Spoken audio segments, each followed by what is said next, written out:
He's a man who demanded excellence in his classes and of his teams. He's a man who had a great sense of humor and would make all of us laugh and have a good time while we were learning. He's also a man who really believed in service, and he encouraged all of us to participate in activities of providing service not only to the university or the college community at that time, but also to the greater community and to the professions we chose. He was a great counselor to many people, both personally and academically, and helped steer a lot of people toward their careers. And Dwight Hanawalt also, I think, epitomized the values of the University of La Verne because he lived those values.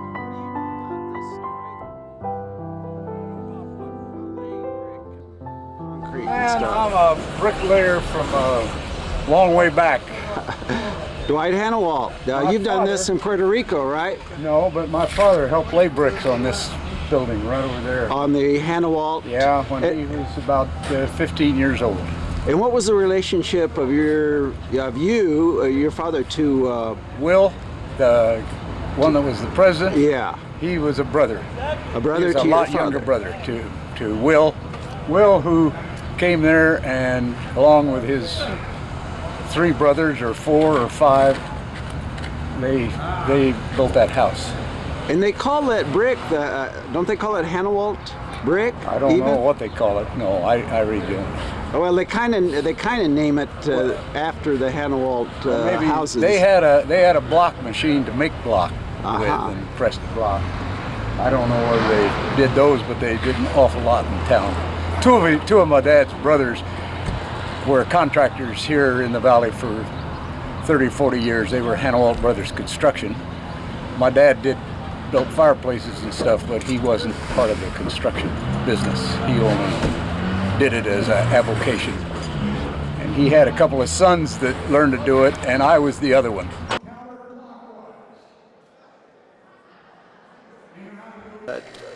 Dwight, if these walls of this old building could talk, huh?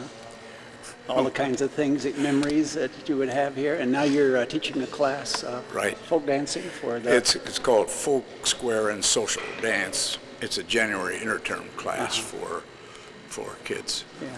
Yeah. You were telling the story about at halftime, you didn't have a buzzer, and so tell that story right quickly. Well, just take a minute. This is true almost every place. You need to have something loud, and so everybody used their starter guns at the half and at the end of the game. So we decided that in this building this wouldn't be a bad idea. So we rigged up. We found an old chicken someplace and ran the string down over here to our players bench. And when the timer, who wasn't in on this, the timer put his gun up like that and he shot. And when he shot, down came the chicken and hit right down here. It was an old moldy chicken. Had to be. Was it a rubber chicken? No, a real chicken. Had to be 2 years, 2 weeks old, 2 weeks dead. Feathers went every which way.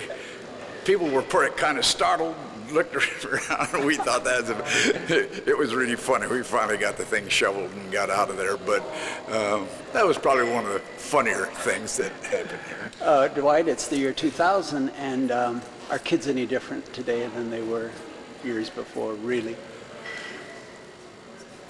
I don't think they're a lot more knowledgeable in some things, but not in some others. They certainly are knowledgeable in terms of knowing what to do with a computer and stuff of that nature. But what they want to do and the kind of stuff they want to be involved in is pretty much the same. I haven't been active full time on the campus for 12 or 14, 12 years, but I teach every year and stay fairly close to what's going on. In the folk dancing, is it still the same routine? The guys kind of going, oh, what's this? And then once you get started in it, they enjoy it. There are two things about it. Is one, it's kind of the thing to do if you're looking for a pretty girl. There are more pretty girls take this class per capita, so a guy knows that if he takes this thing, there are going to be lots of girls. After he gets into it, guys do real well. I know at New Student Retreat how they enjoy it. Oh yeah, it's the best kind of mixer that we have.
I have been a lifelong member of the Church of the Brethren. The Church of the Brethren is known somewhat as one of the 3 historic peace churches. And so out of my background in church and in Sunday school and a good bit in camps, the summer camp was quite a strong movement in the Church of the Brethren, and I had heard the strong leaders and had heard lots of discussion and been in lots of discussions related to it. When at La Verne, as soon as I really determined on a major, I was enamored with a professor called Gladys Muir, who at that time was considered an outstanding history professor, and she had a group of fellows, all good students, who would get together and discuss with her. We did a lot of reading, Power of Nonviolence with Greg, and studying the life of Gandhi and a lot of other leaders. This was before the war, and in fact, across America, there was quite a strong peace movement in all colleges and really in all denominations. But when right at the time we entered into the war, there is always considerable pressure. But I had determined, as near as I could, what I believed, and was planning to follow through on that. And the churches worked hard to find some kind of work that they called work of national importance that would be of help to a nation. It wasn't all dragging your feet, but it was not a process of killing your enemy, which seemed to us to be contrary to the teachings of Jesus, which basically were the direction that we were led. There were many people who would tell you that you're making a mistake, even stronger than that. After I went to Oregon and volunteered, then one of the last acts that I did while I was still a civilian was to ask Imogene if she would be my wife. And that was sometime down the line, because I knew that who knew how long the war would last. And yes, she, right away. she's, maybe she just said or something. She didn't say no, let's put it that way. So I went off to Cascade Locks not knowing how long, and then volunteered to go someplace that at that time people thought was a long ways away. Well, it was 5,000 or 6,000 miles from here, but it wasn't at the end of the earth. After I was in Puerto Rico for a year and a half, the opportunity, because of the growth of our hospital, the opportunity came along. They had a need for a dietitian for the hospital. Imogene was 2 years behind me in college, and just then was graduating from college, and so she was able to volunteer to come to Puerto Rico. And this resulted, we were married down there and stayed another 2.5 years doing what basically, essentially, was volunteer work in a rural community that up until the time our reconstruction group arrived, there was no hospital, there was really no community at all, just several miles of, you'd call it jungle, coffee growing, etc. I'm sure you felt good about what you were doing down there, but did you enjoy it the 4 years you spent down there? I would say that I think I enjoyed it. I felt good about the fact that what I was doing, I felt it was doing a needed work, and it was a positive thing. And yes, I felt good about it, and even more since I have returned. In so many ways, it opened up directions that my life would go, that our life together would go, and the kinds of experiences we've had yet as a result of being in a new culture, a different culture, adapting to it, learning to get along in a sense on our own. Just for example, when my wife came to Puerto Rico, she came all alone from La Verne, California, and traveled all the way across the country, had never ridden on a train, had never ridden on a bus, had never ridden in a taxi, had never stayed in a hotel. When she started all alone, and she came that 5,000 miles in every kind of transportation, and ended up, of course, from Miami to Puerto Rico flying, and well, it's an indication of the kind of grit and determination that she has in this situation. So that's quite a way to start your life together. And that in a sense has been the beginning of a whole lot of experiences, many of which have given us the opportunity because we knew Spanish. Had we not learned Spanish, we can think of so many of the opportunities that we couldn't have had, and then the willingness to really say, hey, if there's a challenge out there, let's go, and we have gone, and it's been a really, in a sense, an exciting life. After the war, you returned in '45 to La Verne? Well, we came in '46. We came in January of '46, and I was asked to take over physical education and athletics. I had no graduate work in that, didn't have an undergraduate major or minor.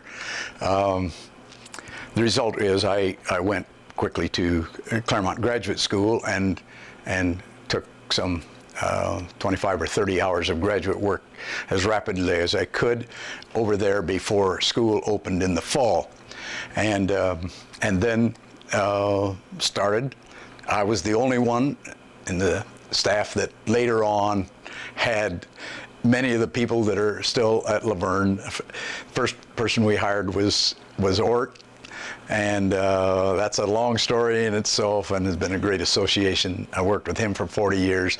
The next one was a person by the name of Ben Hines, Nancy Blickenstaff, Rex Higgins, Jim Pascal. All of these I was able to be a part of helping to hire into the department, and we think we built a strong department, one that I was certainly proud of. Towards the beginning, though, you were pretty much the well, in a sense, I was the only full-time person when we started, and I would hire a part-time person, hired a part-time person to come in and actually to head up football, and I assisted. Then I headed up basketball. And then we hired one to help with baseball. But as soon, in 2 years, when Ort came, then together, Ort had football and I assisted him. I had basketball and he assisted me. He had baseball, I had track. Then over the years, I guess, actually, I don't know how many different things I have coached, and then have turned as somebody came along and I moved to something else. I coached volleyball and coached tennis and helped with soccer, and I guess all the sports with the I'm trying to think, there was an exception of one. I never coached golf at all, but I all the other sports at some time or other I coached while I was at La Verne. Your roles at the school did change, though. Eventually, you became Dean of Men in '56. Yes, to start with, I was full-time trying to take care of teaching. And when Ort came, and it looked like I might have an hour now and then, I became Dean of Men, and then very soon became Dean of Students.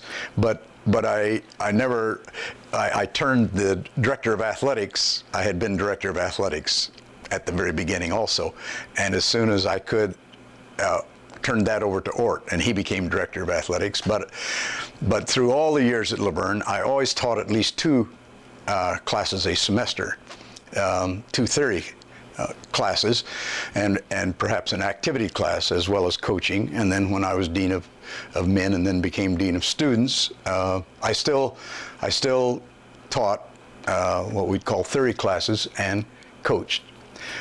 So it was a full house, and grew a family of 5 children. But I had Imogene, and she had to work. She was in charge because coaching one takes all weekends, every night. Eventually, as the school got bigger and more and more students, you were given the choice. You had to decide between being Dean of Students or remaining Chairman of Physical Education. Yes, that happened when another, actually a former classmate when I'd been in college, Dr. Leland Newcomer, who later on went and became superintendent of schools at many of the larger places, including Las Vegas and many other very large districts, came to La Verne as the president in the late 60s and up to the middle 70s. And by 1970, La Verne was large enough that Dean of Students was really a full-time job, and I knew it was a full-time job, but so was being the chairman of the athletic department and coaching.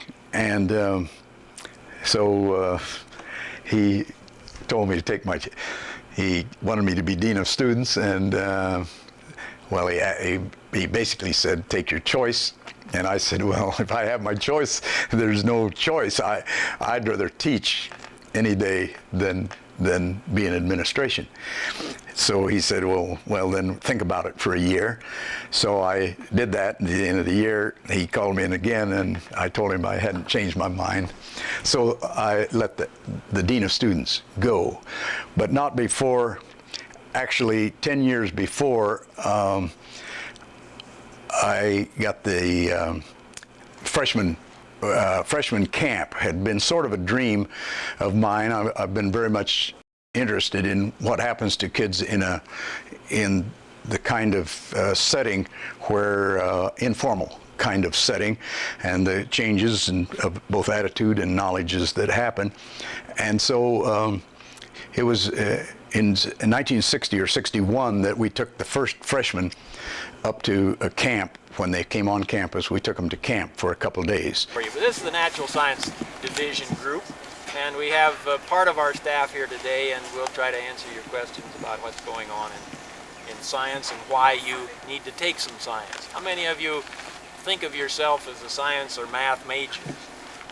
And that was served as their orientation, and it caught the imagination both of the students and faculty so much that actually, I guess, I don't know what you'd call it now, but it's been going on for 30 years and seems to fit a real need. And you still take part? I still go for their initial activity of freshman orientation to try to do the mixer thing, which I think is a very important activity for kids, and it's I enjoy it enough that I, in a sense, go out of my way to get invited to come for that. All right, here we go. We're gonna walk forward in the way you're faced, slightly left oblique. You're gonna walk 7 steps, starting with your left foot, and you count that as 1.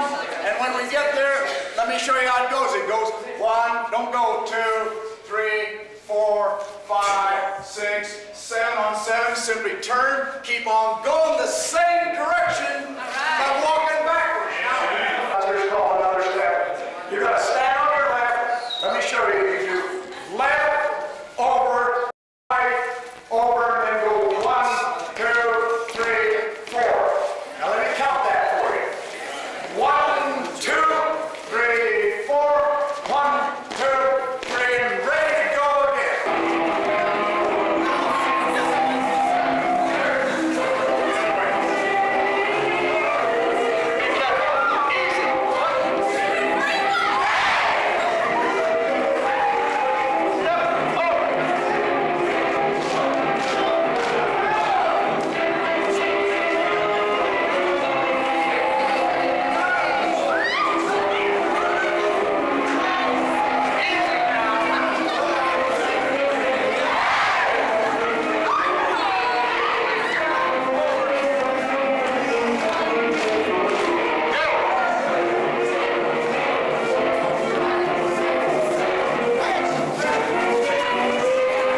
What exactly made you feel that you could do more for the school as chairman of physical education?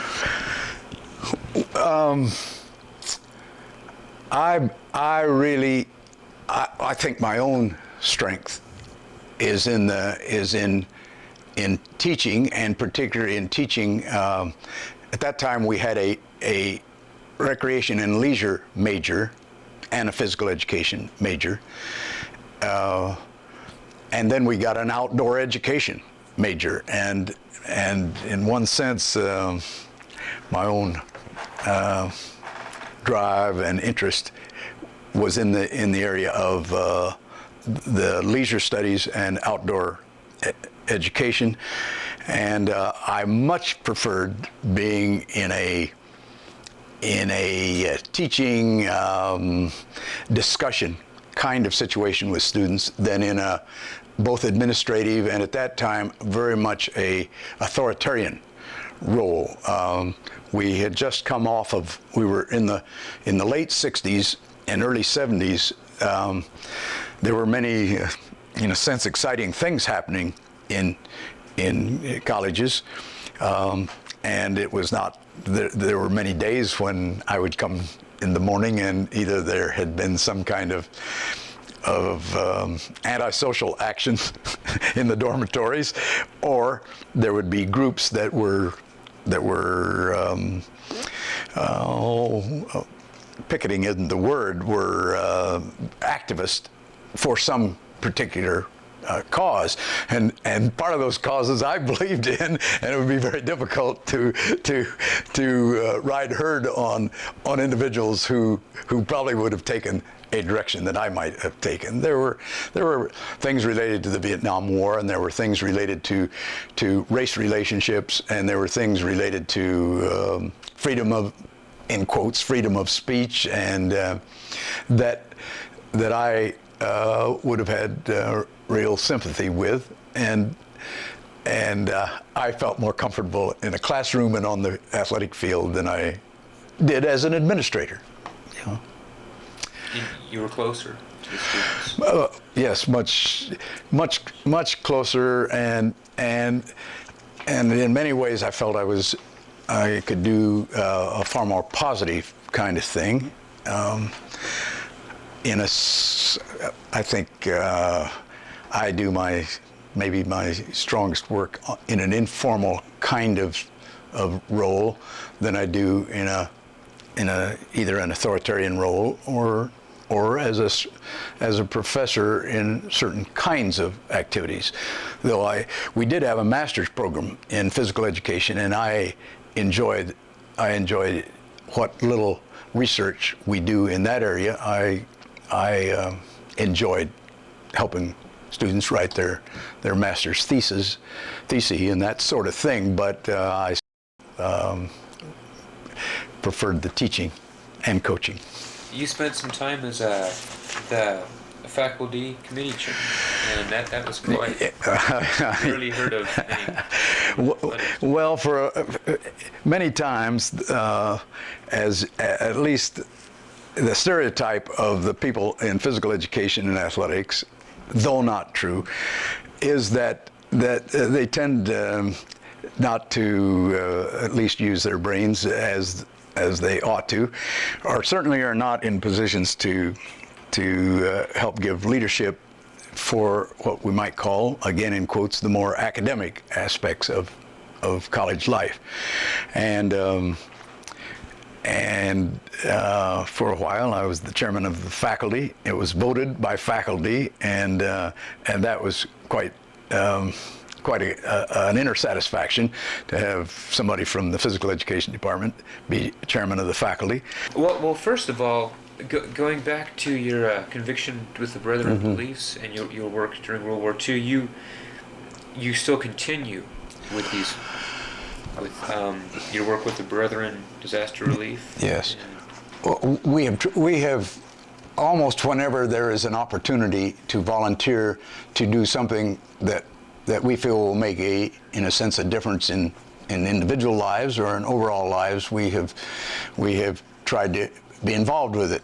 One of the first things that we did one summer, we went to Ecuador, took a group of college students there and did what was called an international work camp, and that was one of the experiences that we were involved with. At the present time, we are with both what's called disaster child care, and the other one is a disaster response group. The child care, whenever there is a large disaster such as an earthquake or a hurricane or fire, immediately thereafter, if the Red Cross deems that there are large groups in which children need some care while their parents are involved in some kind of work to help them out in that, then we go. And Amy has been involved in that in many different places, more than I. She's been to Hawaii for that, and we both have been to Puerto Rico, and we both have been to the East Coast, and we have been in a variety of places, both rebuilding when that is a necessity, or doing disaster child care. And that really gives us a feeling of being at a place where the need is great and we want to be. When you're not traveling in service for other people, you're traveling often with students from the college. We've made several very interesting trips. The latest of which I guess the latest of which is when we went to China 2 years ago as I forget what you call that, I guess director of the group that went to study in China. We were in Guangzhou, or sometimes called Canton. We have been to Mexico several times with a group of students to look at the anthropological sites in the Yucatan, and we have. Where else have we been, Amy? Oh, and we directed to England for a year. We were in England with what's called the Brethren Colleges Abroad.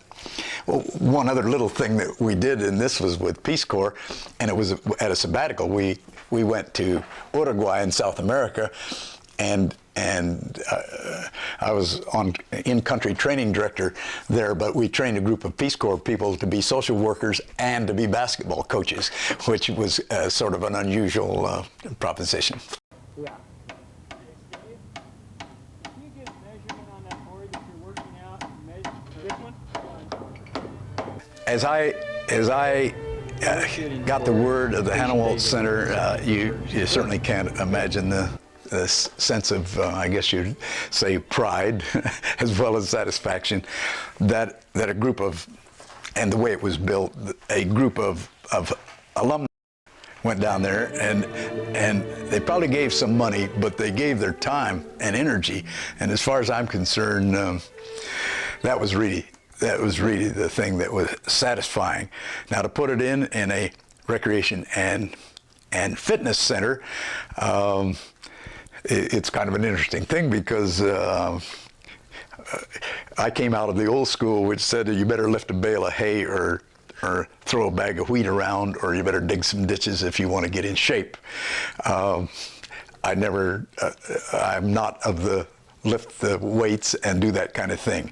But as I can read the picture on the wall, that where does a kid go to do this? Where does he build the muscle? Where does he get himself into shape? And he has to do it in what I might call an artificial way. You go and do it in that kind of a center. But the very fact that they selected a place and named it has to make one feel very, very satisfied and prideful.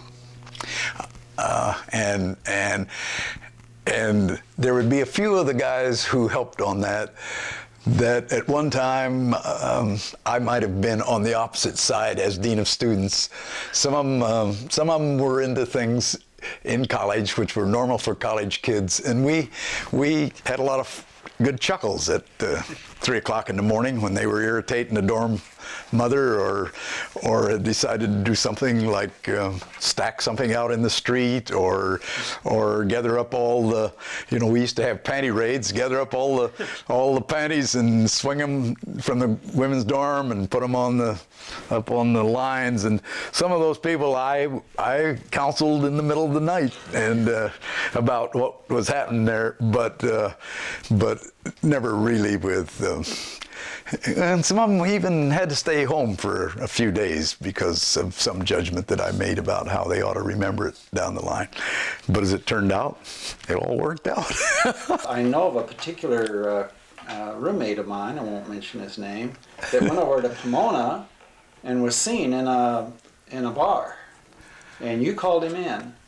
And what was your thinking on justifying that? And again, direct this to John. I was telling John this story, and he seemed a little amazed that you're off campus. How can you reprimand when they're off campus? Well, you're calling some things out of my past that I probably can't remember, but I think the statement at that time, and you'd have to sense the times, the statement was that a La Verne College student, whether he's on the campus or whether he's wherever he is, does not do certain things. Now, later on, and I don't know when it was revised, it said while he represents the college, does not do this. But before that, it was a La Verne College student is always representing the college. I mean, that must have been the philosophy. But you're talking about something that really made me, personally, you see, I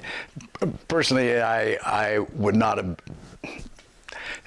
been involved in some of the things that were prohibited, but I generally didn't go around telling somebody else not to, except that when it became my job, then it makes you feel a little uncomfortable about making some decisions, and that would have been one that I would have felt uncomfortable about. I don't see. My memory would say I would not have given any kind of. I might have counseled a student, said, "Hey, you were seen over in the bar over in Pomona, and caused some misunderstanding." I'm sure the fact he was in a bar in Pomona would not be subject for being disciplined, but. That's where I think right now. Now I can remember guys, just all kinds of stuff. Well, one guy whose name I won't mention here. I got a call at 11 o'clock, almost 12 o'clock, come down because they were in jail. Okay. And so I went down, and here were 4 guys down there in jail here in La Verne, and what had happened was that it got to be kind of fun to break into the dining hall and get either swipe some food, or one time some guy took off with all the knives and forks and spoons, and when the people came in the morning to eat. There wasn't a utensil there. So they called, and I came down, and one of the guys this since, because a lot of stuff I just tried to forget, you know. But he said I came down, called him over and said, hey, we don't have any knives and forks and spoons. And he said, Dwight, I don't know a thing about it. I said, well, it'd be real nice if we had him back here in 15 minutes. And he took off, and they were back. And I don't know whether he took them, see, but I figured he knew the grapevine. And that happened because I had these guys in football, or I had them in basketball or someplace else, and you knew who the characters were. Harvey Good in biology, and I took a group of 20 students into the northern part of Mexico, into what's called the Grand Canyon area, where the Tarahumara Indians live in caves, and we were in there a month backpacking with students, and that's the way to really learn. I think philosophically, I'd put a backpack on back and go to the people. Well, what do you feel is the true education for yourself and students? I guess